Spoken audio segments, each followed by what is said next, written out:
dagelan metu tamune dodahar bakso nggarai pengen tok ayo Pak. Aku wis entek telu kok. Kowe bar mangan bakso? Ya, baksone enake ra umum. Sing tak gwedhingi apa? Sing mbok gedhingi apa? Adahe ora kena go muleh.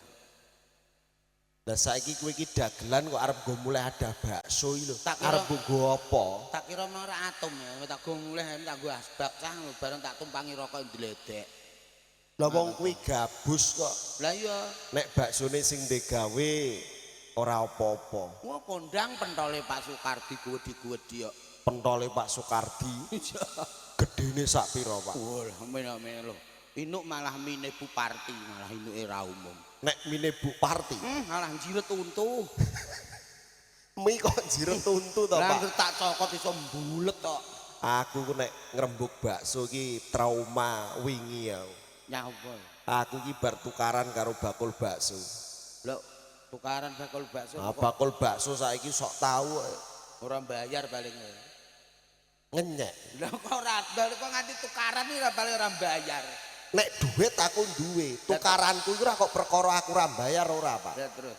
Ning sing tak gregeti bakule sok tau. Kok sok tau? Aku lak tuku bakso. Heeh. Sak bungkus 15.000. Murah ya. Niki Mas duwite Iya. digawekno bakso. Lho aku ditakoni karo bakule bakso. Iya. Pedes apa ora Mas? Lho wong aku lagi arep tuku kok ditakoni pedes apa ora. Tan mongko aku urung mangan. Ngono ku jenenge ra bakul bakso sok tau. Iku sing goblok maksude. Lho, lah nek aku goblok kowe malah nemen to, Pak? Lah aku wis netes kok. Kowe iki ndok apa piye kok netes? Lah nek aku goblok kowe bapake ra gendeng. Iya ya. Lah iya. Lah nek ngono ra mbokmu aja oleh bento sing nambakno ae. Ngono nek sing nambakno malah bento kabeh. Maksude bakule bakso iku pedes apa ora? Lho, kowe ngewangi bakul bakso. Kowe iki ya tunggale bakul bakso jebule. Kok aku iki lagi arep tuku ya, Pak.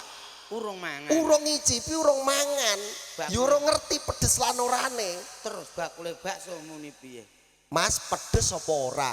Ora ngerti aku ya ngono. Aku ki lagi arep tuku. Urung tuku wis didarani mangan pedes apa ora? Lah iya jajal. Maksude iku bakule bakso iku kandha kowe. Kondo piye? Kowe pedes apa ora? Lho, aku ya ora pedes wong aku ora lombok kok. Maksude iku baksone lho pedes apa ora? Aku lagi arep tuku ya, Pak. Urung ngicipi. Urung mangan. Urung mangan.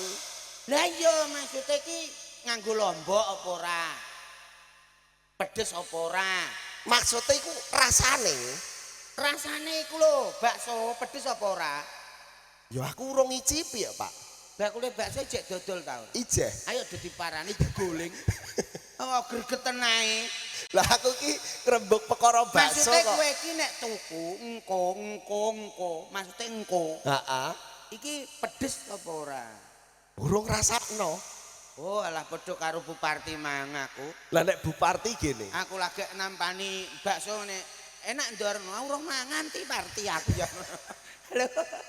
Lah iya, ora mong aku geguyonan, Pak. Lah iya. Merga para tamu ngresepi dedaharan Nggih. sing wis disumadyake Oh. kalian Bapak sing kagungan kersa Pak Sukardi, Pak dalah Sukardi.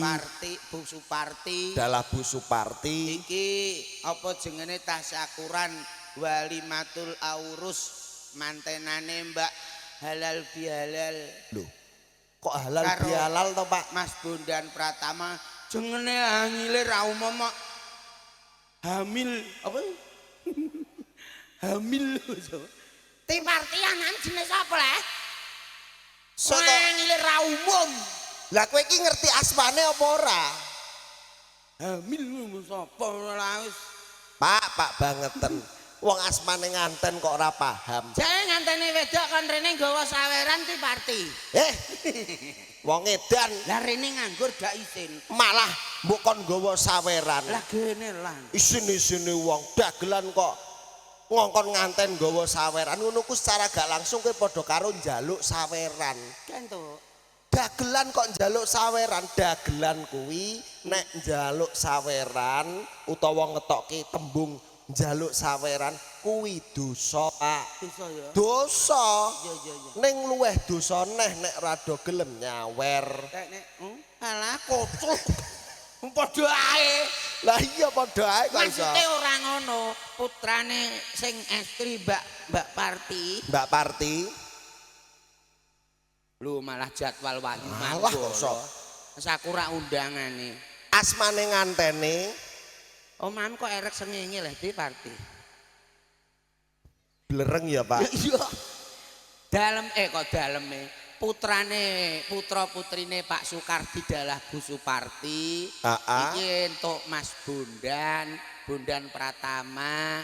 Sing wedok jengene Angil. Sing estri sinten Bu asmane, Bu? Hamil ngono sapa? Ya Allah, Pak, aku guyon ampun repot-repot Pak, ya Allah, ngono kok ya diparingi tenanan, Pak.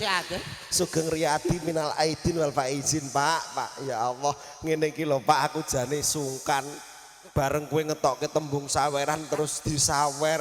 Parti cek urung. Lambene diwenehi iki kudune matur nuwun, kok malah Parti sing urung. Lah nek diparingi, Lah nek diparingi ngene iki ya nek basa Jawa ya matur nuwun, nek basa Indonesiane ya terima kasih. basa Arabe syukron kasirun kasir.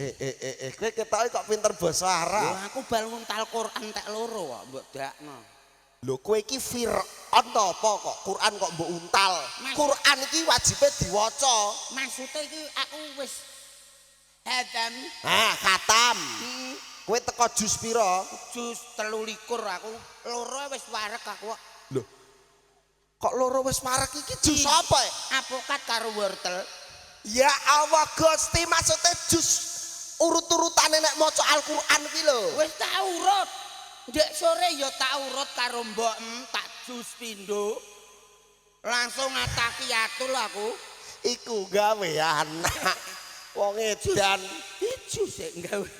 Dadi nek diparingi basa Jawane matur nuwun, basa Indonesiane terima kasih, nek basa Arabe Syukron kasirun kasir. Iku nek diwenehi. Iya. Lah nek delalah ora diwenehi. Basa Arab. Sukron kasirun parti medid. Oke, dan ora ana basa kok medhit iku kok iso. Wong kok wis diparingi matur nuwun. Oh, Mbak Parti padha karo dulurku dhewe karo Pak Kardi. Mulane wis biasa. Aku angger mampir rene ya walah aku ndek iki rak halal bihalal dolan rene. Lahir batin. Lahir batin ning tak amanno Mbak Parti karo Pak Kardi. Lho, lah kok mbok amano kenapa? Cara gak ana aku mesti kecekel polisi, pemalsuan. Lho. Mosok to, Pak? Kok iso pemalsuan iki lho, pemalsuan apa? Roti kongban isine ceriping kok. Pak pemalsuan. Astagfirullahaladzim, Pak. Tenan ya. Iku jenenge ora pemalsuan to, Bento. Lah apa stres? Iku jenenge isi ulang nek bungkuse roti kongban, adae roti kongban. Nek isine ceriping kuwi jenenge isi ulang. Lho kowe ku sing goblok, nek isi ulang jenenge nek roti kongban ya isine roti kongban neh. Kaya bakso entek ngene iku isi ulange ya bakso. Oh iya ya. Lho iya, sing sapa Mas Bondan teko-teko. Ini kae mawon Pak Dik, mriki mawon aku salaman nggawa sak toples niku lho. Heeh. Putih-putih aku rak kacang sukro. Lah apa? Tak cokot sitoke malah kapur barus.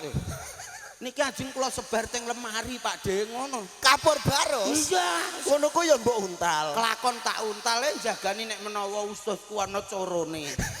Dadi tak kelek kabeh. Ya Allah Gusti le Pak mbok ora usah ngrembug jajan. Lah iya. Sing penting iki utama Ya silaturahmi ngraketke seduluran. Ora tan bedane kaya dina iki. Nggone mempererat tali seduluran antara keluarga Wahyu Manggala kalih dulur-dulur ngening. Kalih keluarganipun Bapak Sukardi sekeluarga. Ibu Suparti. Dongaku kanggo sing duwe gawe. Duwe gawe ngene iki ya mbutuhke ragat akeh. Lho jelas. Mbutuhke ragat berah. Bar duwe gawe muga-muga rezekine ora lokak ning tansaya kebak. Amin. Usahane diwenehi kelancaran, diwenehi kesehatan, muga-muga selalu mendapatkan keberkahan. Amin. Pak Sukardi wis tak dongake. Ben Adil kowe saiki ndongakno ngantene. Muga-muga nganten wedok. Toh kowe iki jare pinter basa kok ndongakno kok ora nganggo donga tah apa to, Pak? Lah apa? Jenenge awak dhewe iki urip ning gone tanah Jawa mayoritas ada yang Jawa, ada yang bahasa Arab, bahasa Indonesia. Aku wis ndongakno nganggo basa Indonesia, ndongakno nganggo tembung Jawa utawa Arab ben supaya ngantene iki nggone omah-omah tentrem ngono lho. Iya. Ayo dongakno. Nawetu somanggotin lan adai romandona di sanati. Iku donga apa? Bardo lillahi ta'ala tutuk kostino seso apa sanekani. Iku dongane poso. Lah iya iki sementara iki nganten lanang karo nganten wedok takon poso. Maksud iki ya aja mbok kon poso to, dongakno kanggo keluargane. Oh, keluargane. Nganggo donga Jawa umpamane. Ya. Tak dongak-dongake mugi-mugi panjenenganipun Pak Sukardi dalah Ibu Suparti pikantuk nugraning Gusti Allah Subhanahu wa taala. Amin. Loh, Pak, suaramu kok ora metu? Kedawan kentekan abah Pak ngantekan. Gawane ngening, Pak. Kono abah gak enak kabeh, Pak.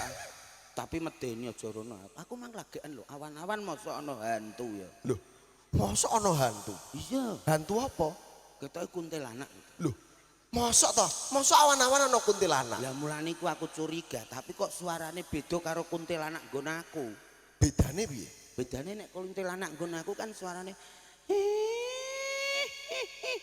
umume pancen ngono suarane. Iya, mergo jerite iku kena siksane neraka urung ditampa arwahe ngersaning Gusti Allah Subhanahu wa taala Allah walilal kamiku. Lah kuntilanak sing ning kono. Oh, gak ngono. Suarane piye? Aku mani gak percaya kan tak cedhaki saya cedak. Suarane malah ngono. Iku lha apa to Pak? Sing rasa apa terakhir nek kuntilanak nek lunga rak tak wacana ayat kursi bismillahirrahmanirrahim ayat kursi langsung lunga bres Lunga. abane rak bres iku gak Lah iku tak wacana ayat kursi lagi bismillah globiak ngono mandi dongamu. mandi tungane piye ana sing muni ngene ya tenan lah kebanteren no ambene ya jebrol ya ngono Wong kok kowe iki malah ngrembug begenggek iki. Wong kok iso senenganmu. iki lho Kowe nek nganti diamuk RT-ne ngening. Lah kok RT-ne piye wong mboke iku? Lah nggih. Kowe. iya Lah piye? mungkin dikengken mampir sedanten anu bocah-bocah Wayu Manggala sak sampun rampung ketoprak bar dahar mriki kangen mampir simbok Neng kidul niku dalan. daleme cedhak niku napa ketok Ora senengane bahasa nu. nggih Susah hati ning bareng teko kene seneng hati Mas. lho Berbahagia. kok perkawis susah terus seneng niku Bos Perkarane. nggih Lah wong ancene Kang Kardi iki panjer aku 2024 ya, Cak. lah dalah Nganti HP-ne ilang. 2024 tan mongko iki 2000 menlikur 26. menlikur Nganti HP-ne ilang. Wis 2 tahun ya, Bos. Nggih nganti HP keliwatan iki ora perasaan kejadwal. walah atok jujune ya Bos Jujune napa? jujune kok sampean ndang angsal informasi kalih Pak Kardi Lah nggih. cara gak rak kaya ndik nganane bar salat idruh ketoprakan Ulane wis gara-gara HP-ne ilang kahanan iku ana-ana wae. Ning ya mboten napa-napa, Bos. Heeh, sing wigati iso tetep amin amin ketemu pinanggian nggih bisa apa sonjo silaturahmi sowan nang nggone ngening. Alah, Ini kali yang piye kedua to lho wong Bu iki? Parti nimbali awake dhewe iki. nggih kelompok mudeng Lah iya. Sing Nek dhisik- biyen ki ijeh nganggo panggung Panggung cilik. cilik. Ijeh sedeng lah saiki Sedeng. sakmene gedene. dhisik kan urung ana silite ya Bos Demben urung ana majune. iya, urung Saiki ana iki. alhamdulillah wis ana majune. batin aku sida apa ora me Mbak Parti sing panggung biyene untel-untelan kok iki saya gedhe no tak delok barang tak delok lho nyandak aku delok streaminge mau Bos Lah nyandak wong anjene mrene adoh. kadone iya mbiyen rada rono ya Saged pinanggihan Nggih, matur nggih. suwun ya. nggih saged silaturahmi kalih dulur-dulur ngene Kowe iki ya tunggale kok, Pak. iku lho bose ameh muni apa Aku ku wis ngerti nek ngendikane Bos Mogol Limang karepe arep muni silaturahmi. dan Ning malah teko silaturahmi. lah iya Aku wis meneng ae kok malah mbok cetakno. dan apa Dagelan itu adalah seniman kalau bisa menjadi tuntunan. Tuntunan Kalau sudah menjadi tuntunan, ojo digawe dolanan ben tumoto. ben iso dadi tatanan. Nah, lah Ora nek kaya ngan- bapakmu kuwi. nek nganti kowe ngetokke tembung, ya nyuwun sewu pancen Saru. jenenge kuwi silit. Kuwi saru, Pak. Cah cilik-cilik akeh. iki Lah kono muni silit malah mbok cetakno. Wong mbok kaya aku. Dagelan muda menjaga ucapan, ora wani muni silit. iki malah rupane kok blutru pitik guys kowe. Lah aku muni pisan kowe malah muni silat, silit. Iso to kok gak nyadar aku. Silit iku apik. Lho ora elek. Kok saged? Nggih lho Bos. Perkarane. Menungso tanpa wonten nuwun sewu bahasan tembung menterenge ndek anus niku. Menungso bakal dioperasi Bos. Wah, iya ya. Silit itu minangka jembatane manusia untuk mengeluarkan adat istiadat yang kotor dari dalam manusia terutama ning gone usus 12 jari Bos. Lho ora ngono kowe kok kaya wong pinter tenan lho. Aku dokter ya Bos, Mas sampean. Lho iya Dokter piye? sak donya sing pinter dhewe aku. Kaya dokter gigi ya bodoh, dokter apa. Aku dokter hewan Bos. Pinter dhewe aku. Lah kok iso mbok arani Ya- pinter dhewe? Ya pinter dokter gigi ya. Alah kok iso dokter gigi ya padha karo kowe dokter gigi sampean pane lara untu. Heeh. Mlebu bleng sampean ditakoki apa ora? Ya ditakoki. Biasane lek takok piye? Pak sakite napa? Lah goblok ah doktere. Iya. Goblok ta ora? Umpamane ke lara weteng, ning dokter ditakoki apa ora? Ya ditakoni. Oleh takok piye?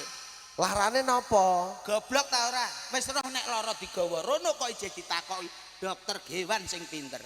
Lah kok saged? Lho iya, Bos. Sapi lho. digawa ning nggonmu. Ning nggon aku. Ah. Mbah lara apa ora apa sing penting langsung tak suntik, ora tak takoki, Bos. Aku tahu tak takoki malah njawab ngene. Mbah, ngono. Rae wong turunan wong kucluk ya. Bapak, kowe dia bapak ngene kok kerasan. Kerasan ah, Bos, kamare tak kei PK loro karo karaoke. Aku lah asline ya ora kerasan. Ning wis kadung ya piye meneh. Ya wis, dabar pacung tinupet matur suwun. Nggih, spesial aku boleh berdua. Berkah barokah jaluk Amin, amin. ngapura.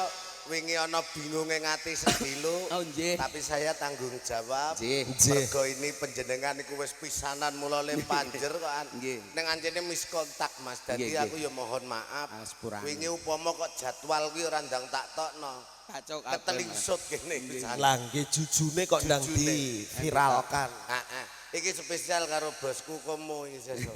Bos Komo nggih, selamat sore. Sesuk anu le Ropraan mriki. sunatan nanggap awak dhewe. Alhamdulillah. Nggih, berkah-berkah. Wis iso. Nggih. Wis anu. Siap. Kowe ngerti kapan iki udah takok kapan ngono jarene. Kapan? 2017. Lah dalah. 2016 agak mlaku sedilu. Oh tak kira to Lah piye putrane nembe kelas 3 Ya ora masalah. wis njaluk ae. Iji apik Bos 2017. Lah ndek ngi wong bodho. Iso. Malah 2008 ora iso ngaleh 2029. Aku tak ngene muga-muga gak kena ben 2030 aku. Oke, matur nuwun Pak Kardi berkah Nggih, barokah sembah nggih suwun. panjenengan. Ayo diterusno yuk. Nggih. Aturi hiburan kesukaannya ibu-ibu yang ditunggu nyanyi, baik kita nyanyi ya. Minta lagu campur sari apa dangdut? Campur sari. Campur sari ono sing dangdut. Non Stasiun Tugu. Stasiun Tugu. Wah. Ndekne ra sabar ngenteni 2017. Ora sabar ngenteni 17 njaluk stasiun Tugu. Biasanya setiap stasiun Tugu nek ning kono-kono piro? Alah murah iya. Murah. Aku tahu mbel Bluro Yogya ning Stasiun Tugu iku 150, Bos. Oh, 100. Lah gandeng bose iki wis kaya dulure dhewe. Ora apa-apa sampe nanggap wis 500 panjer, Bos. Lah yo aku njaluk bose kono, nek bos iki kan sing perwakilan. Oke yuk. Ora apa-apa. Oke, baik. Karo bateke masyaallah dompete ngantek ra sedeng. Mosok iya, Pak? Wah, iya ya, Pak. Nah, Ya Allah wes. Gusti. Matur suwun. Lungiting asmara. Lumiting asmara. Sitokan kok tak kaane tukang yoga bareng. Ngene. Lho timbo ini. Stasiun Tugu. Iki musik karo anu kowe gak lawan. Kowe iki Iki ame duitmu buku wis apa? akeh. Munggo apa? Toprak iki bakale 9 sasi lho. Aku mang ngerti yo gelem mbok Ndi mau? panjerno malah ora mbok nggo Musik karo nyawet. yoga Pak De.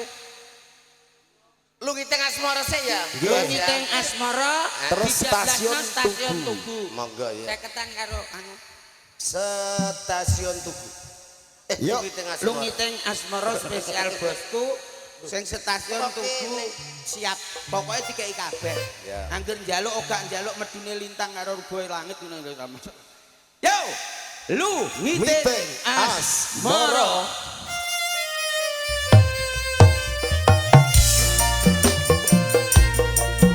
RHS Production.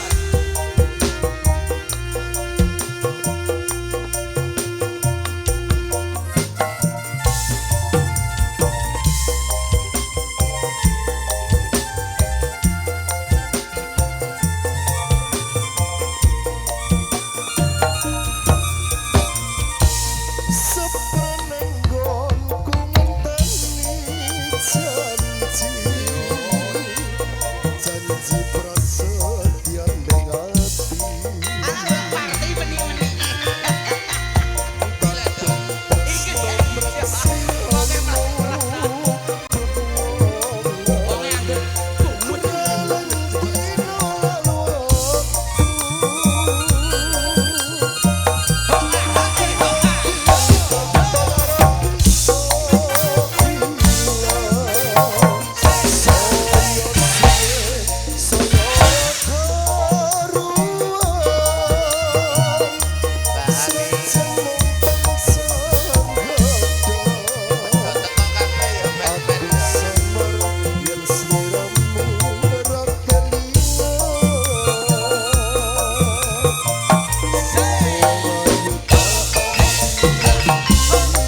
isih ditenggani wong sakmene agihe. Ya arep balik do wegah, Bos. Golek man. Ora perkara kuwi. Lah perkara napa, Bos? Kuwatirku nek do karipan wong mau bengi iki ya isih wis ana Ana toprak. toprak. Lah iya. Mau ono sing nyelekit omongane. Omongane piye? Lho mboten karipan, Bu. Alah aku dibengi gak ndelok toprak ndur aku alung-kelon karo bojoku ngono. Lah niki men kan ndelok toprak ndelok andur aku roh kowe kaya obat nyamuk. Oke. Stasiun Tugu tambah. Stasiun Tugu. Tunggal malih.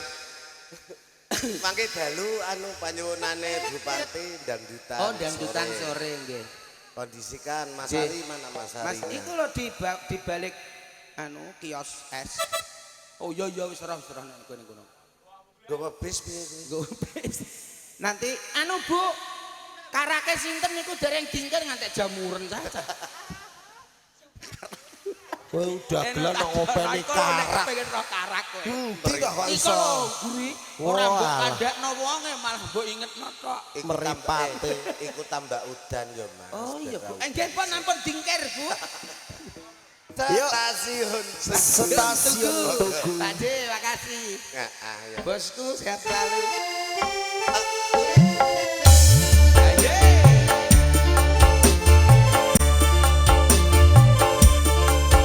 Ah, bisa nyawer. Makasih ya.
sehat Wis sore leng, kok sore ndang jutan. Oh, Bos, nggih, mangke dalu nggih dikondisikan. Bos, makasih. Bos Kardi matur suwun, mangke dalu langsung ketemu sore ndang jutan langsung toprakan. Oh, ngoten. Salim karo Bos Komo, Mas. Bos sing Komo. ngatur. Iko lho, Mas. Ya Allah, Gusti. Iku ya bos koma. Komah maksudnya terus ndelok Matur suwun bosku. Sampai halal bihalal badan kali kula. Ya Mbah Kom, matur suwun. Bos Di. Ayo, Ya, kita monggo. kelangan monggo ya. Monggo.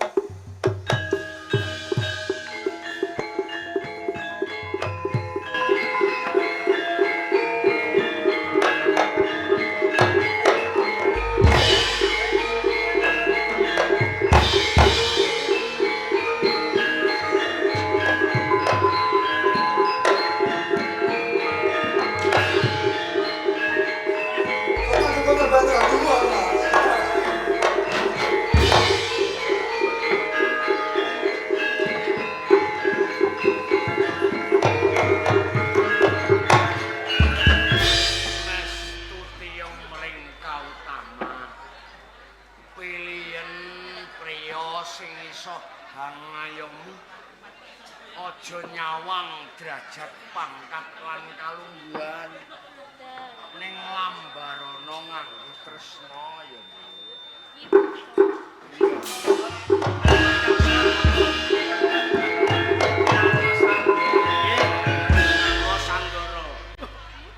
Endang Mustika. Sanggara. Iya. Endang Mustika. Oh pangkling. Aku yo pangkling karo kowe Endang Mustika. Kowe mbiyen ki isih cilik ya. Wiwing. Sing saiki piyuh-piyuh semlohe.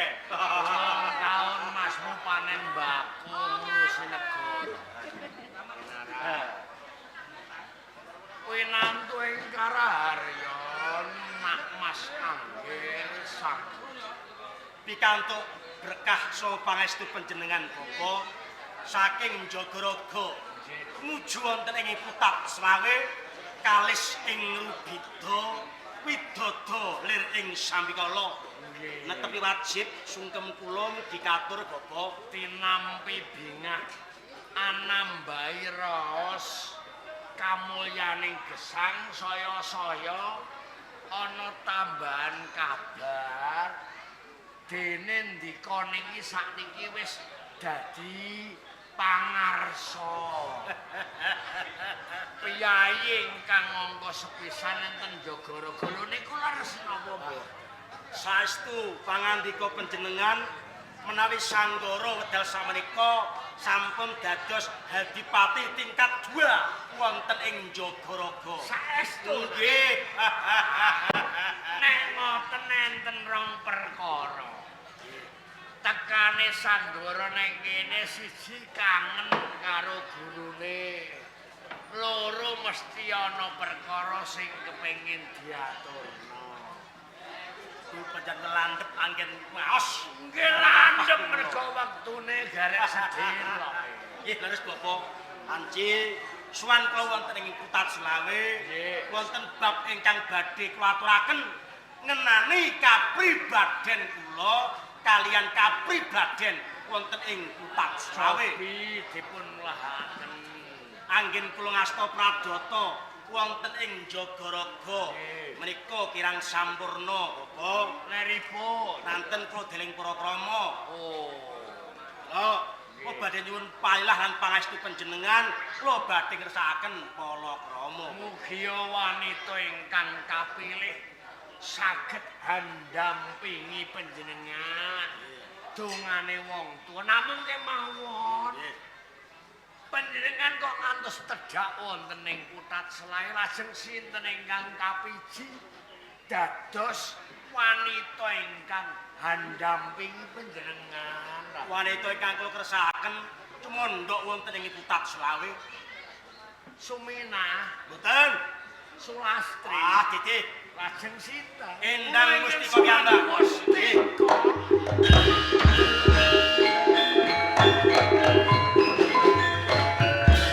Darta Siddhartha. Kang Sanggara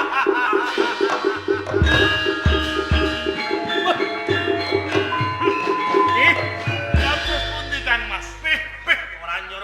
pisan. Gagah piteksa Raden Setyaki kowe. Ampun kelangkungan anggenipun ngalembono. Iki nyapa arep? Dawa koso wangsulipun. Kapara dangu kula mboten pinanggih dumateng panjenengan. 3 taun. Kapara sampun jumeneng adipati wonten ing Kadipaten Jogorogo. Iya bener. Gagah, bagus, tur pideksa. Menawi wonten ing pewayangan kados dening Raden Kakrasana. Iya aja banget-banget nggonmu ngalembono marang pun Kakang Ki. Niki dewa kalersan Kang Mas. Nyekseni Ah nggih. Kakrasana Setyaki nek yang Sengkuni. Katuran lenggah Kang Mas. Iya Di. Bapak Saking kangenmu ora bali ing Maespati ning Kasaru ngendikane Kang Masmu kok kowe tedhak ana apa Sidasak? Dawah kalersan wonten Kang Mas Anggara. Ya. Mapan wonten ing pertapan Putat Selawi. Pinangka dados paseksen, Bu. Kepareng matur estunipun kula badhe nglamar Adi Endang Mustika Sari. Mustika Lama.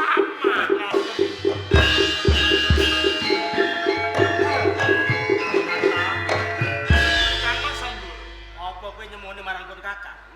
nyemoni kados pundi? Sadurunge munggah sowan ing Putat Selawe, pun Kakang uga wis matur marang Bapa bakal ngersake Endang Mustika bakal tak pek bojo. Mula Di, kowe pernah nom ya, kowe ngalao Endang Mustika paringke marang pun Kakang. Sedaya kala wau magepokan dumateng gesang kula. Saya-saya menika perkawis ati pangapunten ingkang kathah menawi kula mboten saged ngalah. Malah ora. Mboten. Wani karo aku. Kene Wani karo aku.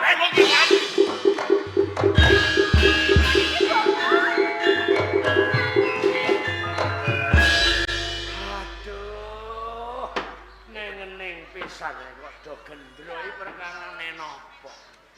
Sampeyan ngersakake mustika. Leres Bapak. Gusti Sanggara ngersakake mustika. Nggih, Bapak. Sing diancas niku mustika kare kula apa niate sampeyan do arep latihan gelo? Nggih, ajeng ngersake Endang Mustika. Kula urung jawab, mustika urung nanduki. Apa ora luwe apik panjenengan katrem sik didungokke? Jujune dipisah wong tuwa. Ah. Bisa odol-odol kulit kowe. Percaya napa mboten? Nggih, kula percaya Bapak. Kula gadah ning ora gaduh. Nggih. Kula wenang ning ora perlu misesa. Sing duwe mung mustika. Ngger mustika merga barang mawi dibutuhke karo masmu sak keloron. Tampanen aja nganti pilih kasih. Ngeten nggih. Sing bagus, pangkate cetha bupati. Endang Mustika Sari Kepiye Kakang Sidarta? anggone bebojoan aja kagiwang derajat pangkat. Derajat pangkat kae bisa minggat, bondo donya kae bisa lunga. Pilihan kanthi permati. Tresno ora ndek bondo ya ora kasa, milih sing sugih wae cetha. Ngeten nggih Bapak. Menawi kula nampi panglamaripun Raden Sanggara, tartamtu sakit ing manahipun Kakang Sidarta. Dumawa kosok wangsulipun. Menawi kula nampi panglamaripun Kakang Sidarta, tartamtu sri ing manahipun Raden Nek Sanggara. kowe khusus nampa Lah nggih panjenengan mawon. Pramila Bapak, kula nyuwun inah sekawan dasa dinten. inah 40 dina. Sekawan dosa dinten. Ndika pripun Nak Mas Sanggara? Napa mboten? Aja kesuwen, 10 dina wis 10 dina. Ah, mboten saged. Aku 50 dina sak. 100 dina gelem aku. 200 dina sak. 200. 500 dina sak. 1000 dina. 2000 dina aku sak. Malah Wani kowe. Iki mau blane wedhus ta. Ngaten. Ya Endang Mustika. Ki kula nyuwun inah Bapak. Nggih, kula sagah, kula Kula sagah. temtokake jang kepatang 10 dina pilihane mustika. Sing dipilih aja gelo. Ngaten Nggih, nggih. kula sagah. Nggih, kula Ndika sagah. wangsul sik ning Jogorogo. Sidarta ben bali teng Maespati. 40 dina jangkepe Mustika ben wawan. Oh, ngaten nggih. Nggih, Bareng nyuwun pamit.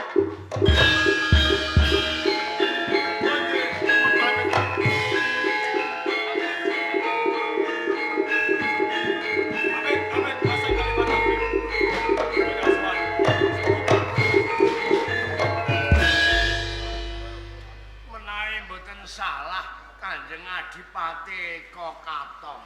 Napa Endra Katong? Jopitipun nambali. Endra Katong. Lepat Endra Kusumo. Endra Kesuma wis ganti KTP-ne. Kasturawuh wonten ing Putat Selawe. Wonten dawuh menapa?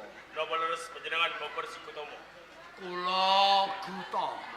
Kabar ingkang kula tampi menawi panjenengan gadhah yoga kang sesilih endang katosan. Nggih. Niki Endang Mustika Sari. Kula nyuwun lilahipun Pripun? menawi yoga panjenengan badhe kesengkaaken kula boyong wonten ing barat pinangka ibu-ibun kawula wonten ing barat. Cedhanipun kula nglamar. Nglamar kalih Mustika kula mung menang matura. Ten nggih, Nduk. Kanjeng Adipati. Ya, Kula matur suwun sanget menawi kejamen kula ngersakake kula dados. iya kok. Nanging boten sak menika kula atur pangasuhan. Banjur kapan? Kula nyuwun inas. 40 dina suwe.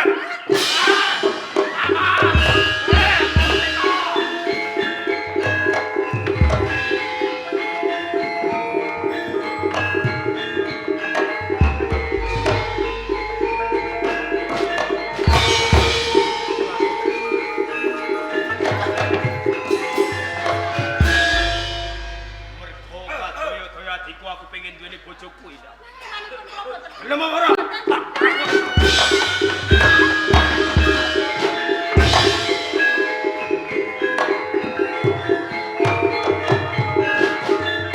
Yajikan oning barat kok sapa kuwi? Sanggara. Sanggara, ketemu pirang perkara kowe wani nyempalin prapan. Mergo waswane nyolong calon bojoku. Oh, dadi Endang Mustika calon bojoku. Iya.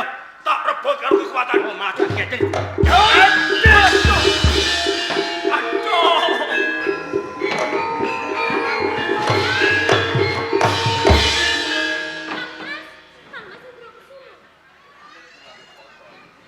Mengko dhisik. Sapa kowe kok wanine mentol Merjaya iki? Sanggara jenengku. Sanggara.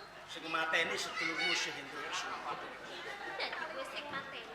Iya. Banjur duweni luput apa nganti kowe Merjaya marang kadang? Mergo kadang wis nyolong calon bojoku, mula kadang kudu mati saka tanganku. Dadi kaya ngono. Iya. Ning kene kowe wis wani Merjaya marang kadangku. Yen ngono kowe kudune gelem tanggung jawab. Tanggung jawab kepiye sing kok karepke? Tanggung jawab kowe kudu gelem ngayomi marang aku. Aku pengen bojo. Dadi bojomu Iya. Suprasudi.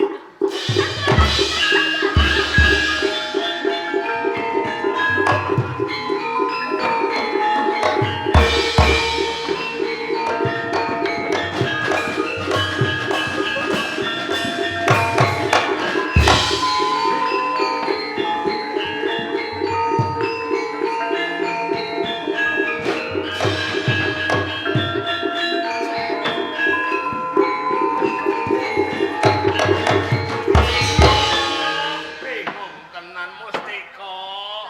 Akeh sing tok semayane. Sanggara Sidarta nganti Indra Kesuma. Saiki gari Sanggara karo Sidarta.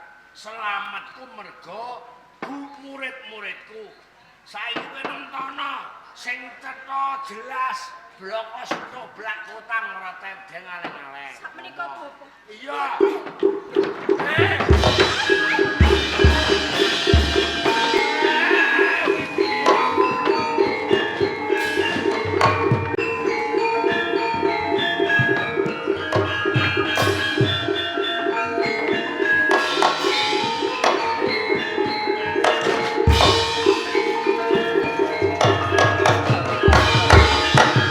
Iki aku bakal dikasih marang anakku.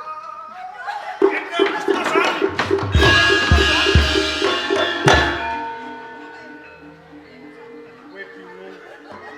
sak kemah kowe mungkasi kelawan uripmu ingkang Gusti Sari. Yo. Kanggo nglabuhi tresnaku kelawan kowe. Aku bakal sumusul kelawan kowe.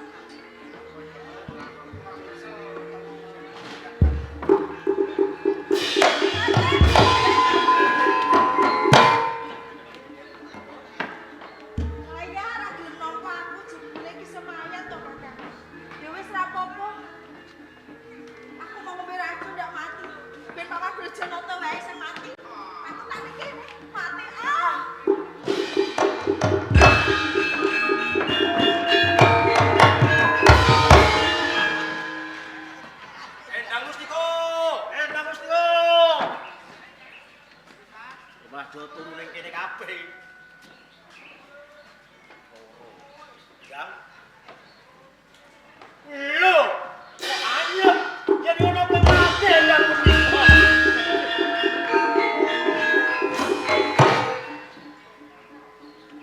Oh, cetha. Matimu mergo ngombe daru peksi. Endang Mustika. Mergo gedhe tresnaku karo kowe. Kanggo mbuktekno yen aku seneng karo kowe, aku tak ngombe racun Endang Mustika.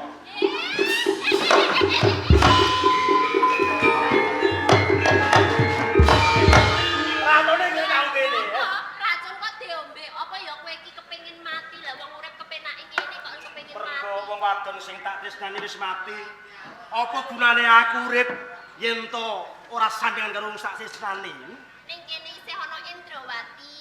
Sing urip, sing mati ben karo sing mati, sing urip yo karo sing urip. Jadi mati ngin karo mati, urip karo urip. Ngopo kok nyesenani wong mati? Lah iya pila yo bener. Cara rasa-rasa bener kowe. Jadi ngono sesane ya. Aku nampa katresnanmu. Jadi men apa katresnanmu? Sing ngono nampa iki.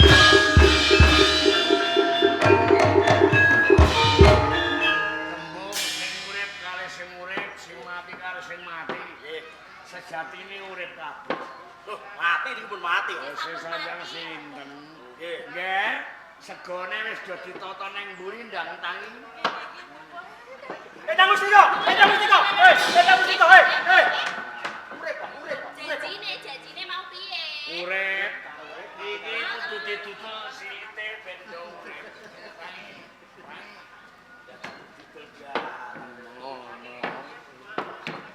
Nak Mas Anggara mesti Jodopati kudrate sing mau gesah. Lelakoning urip iki mawa laku lan lakon. Sing kena diarani Sabaya Pati Sabaya Mukti. Kawiyatan sampun paripurna.